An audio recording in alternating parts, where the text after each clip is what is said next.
ಎತ್ತ ಕಣ್ಣು ಹಾಯಿಸಿದರೂ ಹಾಳು ಬಿದ್ದ 10 ಬಸ್ಗಳೇ ಕಾಣೋ ಈ ಜಾಗಕ್ಕೆ ಬಂದು ನಿಂತಿರೋದು ಈ ಬಸ್ಗಳನ್ನ ಹೊಂದಿದ್ದ ಸಂಸ್ಥೆಯ ಯಶೋಗಾಥೆಯನ್ನ ಹೇಳೋಕೆ ಮಲೆನಾಡಿನೆಲ್ಲೆಡೆ ಮನೆ ಮಾತಾಗಿ ದಿಢೀರನೆ ಮರೆಯಾಗಿ ಹೋದ ಈ ಮೋಟಾರು ಬಂಡಿಗಳ ನೋವಿನ ಕಥೆಯನ್ನ ತೆರೆದಿಡೋಕೆ ಸಹಕಾರ ಸಾರಿಗೆ ಸಂಸ್ಥೆ ಏಷ್ಯಾದ ಈ ಅತಿದೊಡ್ಡ ಸಾರಿಗೆ ಸಂಸ್ಥೆಯನ್ನ ಹುಟ್ಟು ಹಾಕಿದ್ದು ಯಾವುದೇ ಉದ್ಯಮಿಗಳಲ್ಲ, ಕಾರ್ಮಿಕರೇ ಕಟ್ಟಿ ಬೆಳೆಸಿದ ಸಂಸ್ಥೆ ಅಂದ್ರೆ ನಂಬೋಕು ಸಾಧ್ಯವಾಗಲ್ಲ. 80ರ ದಶಕ ಬೈಕ್ಗಳು, ಕಾರು ಮತ್ತು ಜೀಪುಗಳನ್ನ ಸಾಮಾನ್ಯರು ಹೊಂದೋದು ಕನಸೇ ಆಗಿದ್ದ ಕಾಲವದು. ಕೆಲವರು ಎತ್ತಿನ ಗಾಡಿ, ಸೈಕಲ್, ಮೋಟಾರ್ ವಾಹನಗಳಲ್ಲಿ ಪ್ರಯಾಣ ಮಾಡುತ್ತಿದ್ದರೆ ಹಲವರು ಪಾದಯಾತ್ರೆಯನ್ನೇ ನಂಬಿಕೊಂಡು ಸಾಗಿದ್ದು. ಆಗಲೇ ಅಂದ್ರೆ 1980ರ ಹೊತ್ತಿಗೆ ಶಂಕರ್ ಮೋಟಾರ್ಸ್ ಎಂಬ ಸಾರಿಗೆ ಸಂಸ್ಥೆ ಆರಂಭವಾಗುತ್ತೆ. ಈ ಮಲೆನಾಡಿನಲ್ಲಿ ತನ್ನ ಬಸ್ಸುಗಳನ್ನ ರಸ್ತೆಗಿಳಿಸಿ ಅಲ್ಲಿಂದ 11 ವರ್ಷಗಳ ಕಾಲ ಸಾರಿಗೆ ಸೇವೆಯನ್ನ ನೀಡಿ 1991ರ ಹೊತ್ತಿಗೆ ಆರ್ಥಿಕ ಸಂಕಷ್ಟಕ್ಕೆ ಒಳಗಾಗಿ ತನ್ನ ಕಾರ್ಮಿಕರಿಗೆ ಸಂಬಳವನ್ನು ನೀಡಲಾಗದ ಸ್ಥಿತಿಗೆ ಬಂದು ತಲುಪುತ್ತೆ. ಆಗಲೇ ಇದೇ ಸಂಸ್ಥೆಯಲ್ಲಿ ದುಡಿಯುತ್ತಿದ್ದ 123 ಜನ ಕಾರ್ಮಿಕರು ತಮಗೆ ಬರಬೇಕಿದ್ದ 12 ಲಕ್ಷ ಹಣದಲ್ಲಿ ಅದೇ ಸಂಸ್ಥೆಯ 6 ಬಸ್ಸುಗಳನ್ನು ಕೊಂಡುಕೊಂಡು ಕಾರ್ಮಿಕರೇ ಸೇರಿ ಹುಟ್ಟು ಹಾಕಿದ ಸಂಸ್ಥೆಯೇ ಈ ಸಹಕಾರ ಸಾರಿಗೆ ಸಂಸ್ಥೆ. ಮಾರ್ಚ್ 8, 1991ರಿಂದಲೇ ಶುರುವಾಗುತ್ತೆ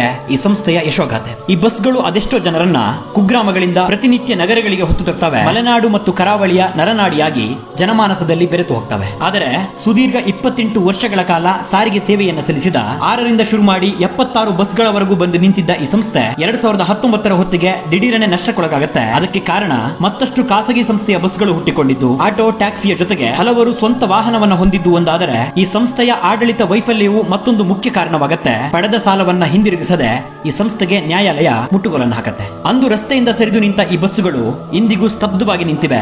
ನಮ್ಮ ಬಸ್ಸು ಅನ್ನೋ ಭಾವನೆಯನ್ನ ಅದೆಷ್ಟೋ ಜನರಲ್ಲಿ ಮೂಡಿಸಿದ್ದ ಈ ಬಂಡಿಗಳು ತುಕ್ಕು ಹಿಡಿದು ನಾಶವಾಗುತ್ತಾ ಬಂದಿವೆ. ಈ ಪಾಳು ಬಿದ್ದ ಪ್ರತಿ ಬಸ್ಸುಗಳನ್ನ ನೋಡುತ್ತಾ ಹೊರಟ ನನಗೆ ಒಂದೊಮ್ಮೆ ನನ್ನ ಶಾಲಾ ಕಾಲೇಜಿನ ದಿನಗಳು ನೆನಪಾಗಿತ್ತು. ನನ್ನಂತಹ ಅದೆಷ್ಟೋ ವಿದ್ಯಾರ್ಥಿಗಳ ಪ್ರಯಾಣ ಈ ಹಸಿರು ಬಸ್ಗಳಲ್ಲೇ ಸಾಗಿತ್ತು. ಸಮಯಕ್ಕೆ ಸರಿಯಾಗಿ ಹಾಜರಾಗುತ್ತಿದ್ದ ಈ ಬಸ್ಗಳು ದಿಢೀರನೆ ಸಂಚಾರ ನಿಲ್ಲಿಸಿ ಮತ್ಯಾವತ್ತಿಗೂ ನಮ್ಮೂರುಗಳ ಕಡೆ ಸುಳಿಯಲೇ ಇಲ್ಲ. ಪುನಃ ಆರಂಭವಾಗುವ ವದಂತಿಗಳು ಹಬ್ಬಿದರೂ ಕೂಡ ಅದಿಂದಿಗೂ ನಿಜವಾಗಿಲ್ಲ. ಕಷ್ಟ ಸಾಧ್ಯ ಅನ್ಸತ್ತೆ ಪ್ರಯತ್ನಿಸೋದು ಈ ಸಂಸ್ಥೆಯನ್ನ ಪುನಃ ಆರಂಭಿಸೋಕೆ.